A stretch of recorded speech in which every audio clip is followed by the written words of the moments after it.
পৃথিবীর বুকে বাপ মরে চলে গেল, এখন কিছুদিন পর বেটা চলে গেল, আত্মার জগতে বাপ বেটা দেখা হবে।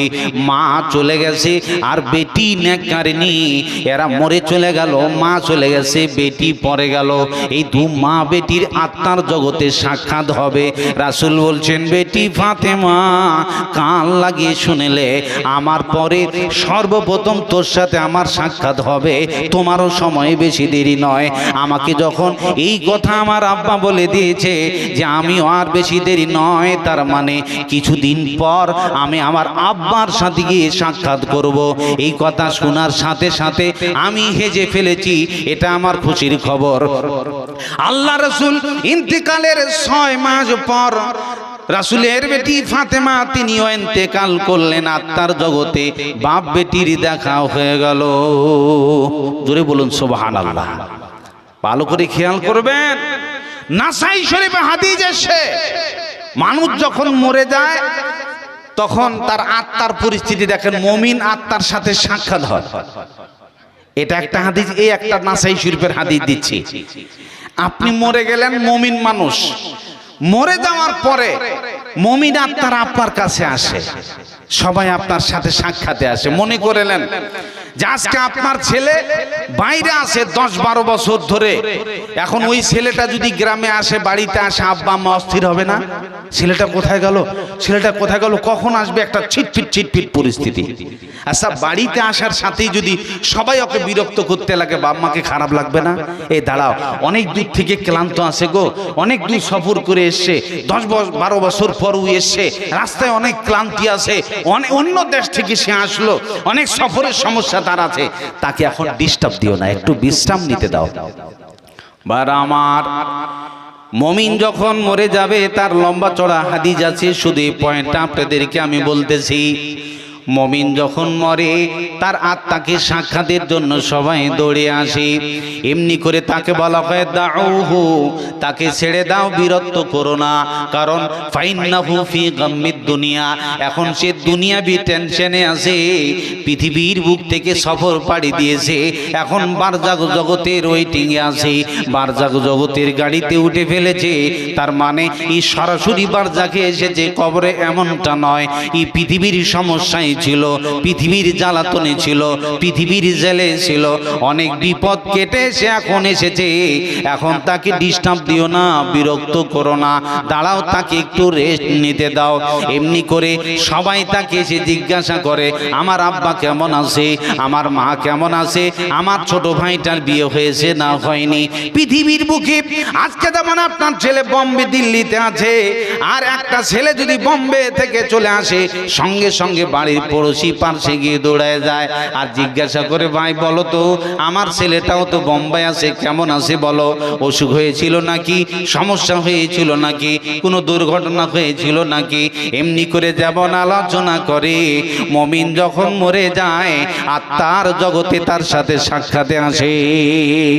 ফাইন্নাহু ফি গাম্মিদ দুনিয়া, তাকে টেনশন দিও না, এখন সে পৃথিবীর সফরে ছিল, এখন তাকে রেস্ট নিতে দাও।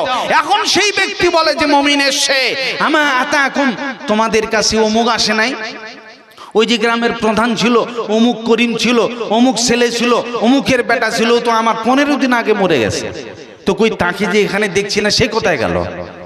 তার মানে এখন তাকে জবাব দেওয়া হয়, তার কাছে জবাব আসে, জুহিবা বিহি ইলা উম্মিহিল হাবিয়া, তাকে হাবিয়া নামক স্থানে রাখা হয়েছে।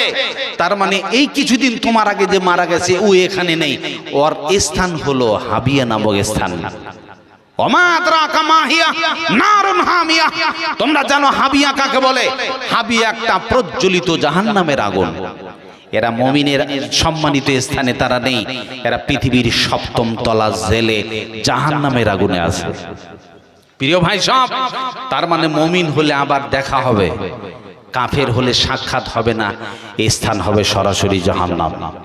বার আমার আপনাদের কাছে হাদিসটা বলতে গিয়ে আমি বলতে চাইছিলাম, রাসূলের বেটি ফাতেমা যখনই আব্বার মৌতের কথা শুনে ফেলেছে ডুগড়ে ডুগড়ে কাঁদতে লাগলো। আজকে দেখেন আপনার বড় ছেলে যদি মরে যায় কান্না থামবে না। আপনার বিবি যে আপনার সুন্দর পরিবেশনকে করে দেয়, ডানে বামে পাশে দাঁড়ায়, সেই বিবি পৃথিবী থেকে বিদায় নিয়ে চলে গেছে। স্বামী ঠিক থাকতে পারবে না। আপনার ছোট্ট ছেলে বিদায় নিল, কেউ ঠিক থাকতে পারবে না। বন্ধুরে আমার, এই জন্যে মৌত এমন একটা সাংঘাতিক শব্দ। আমি এখানে বক্তব্য রাখতেছি, হঠাৎ বাড়িতে একটা রিংটনের অপেক্ষায় সবাই আছে। হঠাৎ ফোন চলে গেল, অমুক মাওলানা আর বেঁচে নেই, অমুক সভাপতি তিনি ইন্তেকাল করে চলে গেছেন। প্রতিটা মানুষ একটা রিংটনের অপেক্ষা করতেছে। তোমার ছেলে মরে গেছে, তোমার মেয়ে মরে গেছে, তোমার বিবি নাই, তোমার বড় ভাই মরে গেছে। এরকম একটা অপেক্ষা আপনি আছেন, এরপরও আপনি অতটা মস্তানি করেন কেন?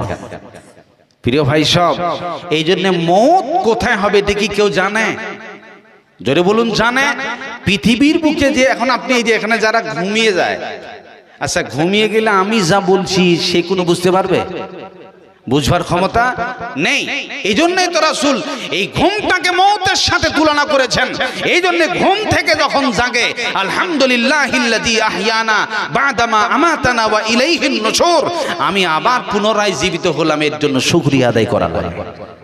বার আমার, এই জন্য পৃথিবীর বুকে মওত এমন একটা সাংঘাতিক শব্দ, এর সাথে লড়ে ফেরাউন পারে নাই।